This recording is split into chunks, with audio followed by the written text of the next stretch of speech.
ADRE আৰু বিভিন্ন পৰীক্ষাৰ ৰিজাল্ট আৰু নিযুক্তি পত্ৰ আমি 10 অক্টোবৰত দিবৰ বাবে সিদ্ধান্ত লৈছিলোঁ।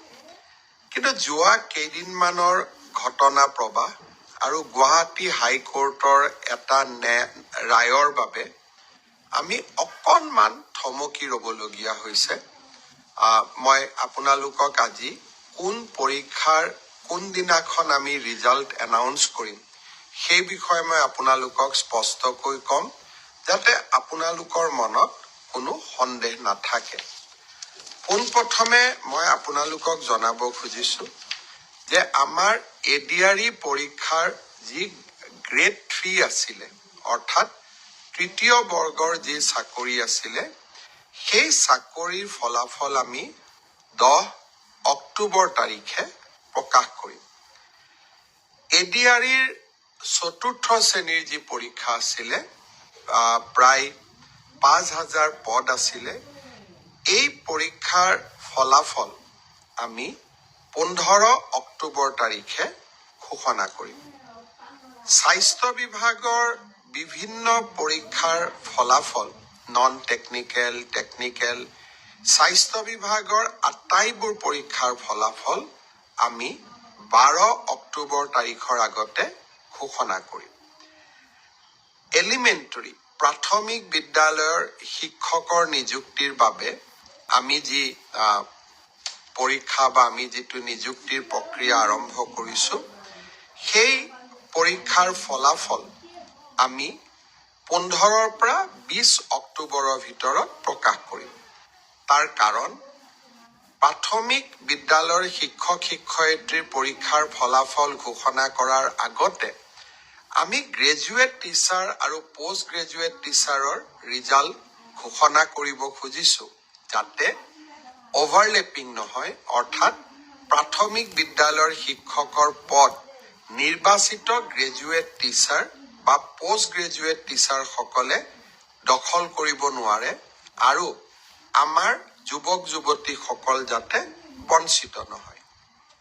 গ্ৰেজুৱেট টিচাৰ আৰু পোষ্ট গ্ৰেজুৱেট টিচাৰৰ পৰীক্ষাৰ ফলাফল আমি 15 অক্টোবৰ তাৰিখে ঘোষণা কৰিম। অৰ্থাৎ এই গোটেই পৰীক্ষাৰ ফলাফলসমূহ আমি 20 অক্টোবৰ তাৰিখৰ আগতে আমি ঘোষণা কৰিবলৈ সক্ষম হ'ম। আপোনালোকে এতিয়া সুধিব যে পুলিচৰ পৰীক্ষাৰ ফলাফল আমি কেতিয়া দিম? সাব ইন্সপেক্টৰৰ ৰিজাল্ট বা ফায়াৰ ব্ৰিগেড আদিৰ ৰিজাল্ট আমি 10 অক্টোবৰ তাৰিখে দিম বা তাতকৈ আগতে দিম। কিন্তু AB আৰু UB কনিষ্টবলৰ ৰিজাল্ট দিয়াৰ ক্ষেত্ৰত গুৱাহাটী উচ্চ ন্যায়ালয়ে এটা আমাক সাময়িকভাৱে বাধা আৰোপ কৰিছে। আমি আশা কৰোঁ সেই বাধা আৰোপ অতিক্ৰম কৰি, অৰ্থাৎ উচ্চ ন্যায়ালয়ক সন্তুষ্ট কৰি আমি এই মাহৰ ভিতৰতে পুলিচৰো AB আৰু UB কনিষ্টবলৰ ৰিজাল্ট ঘোষণা কৰিব পাৰিম।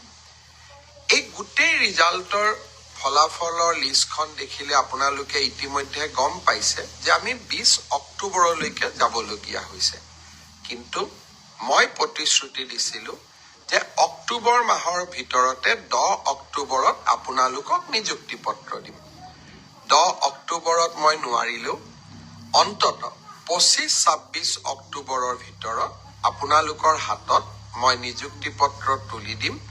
কাৰণ পৰীক্ষাৰ ফলাফল ঘোষণা কৰাৰ পিছতো আমি বিভাগলৈকে কাক কোন বিভাগত দিম ৰেণ্ডমাইজেশ্যন কৰিব লাগে আৰু তাৰ পিছত বিভাগসমূহেও আপোনালোকৰ পোষ্টিং অৰ্ডাৰ উলিয়াব লাগে।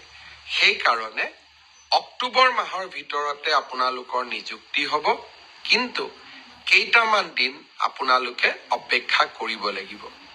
ইয়াৰ কাৰণো আপোনালোকে জানে, যোৱা কেইবাটাও দিন ধৰি আমি কোনেও কাম কৰিব পৰা নাই। জুবিনৰ মৃত্যু বা জুবিনৰ দুৰ্ঘটনাৰ পিছত বা বহুতে কোৱাৰ দৰে হত্যাৰ পিছত যি ধৰণে আমি নকওঁ কিয়, আমাৰ মনবোৰ বিষাদেৰে ভৰি পৰি আছিল। কাম কৰিব পৰা কোনেও নাছিল।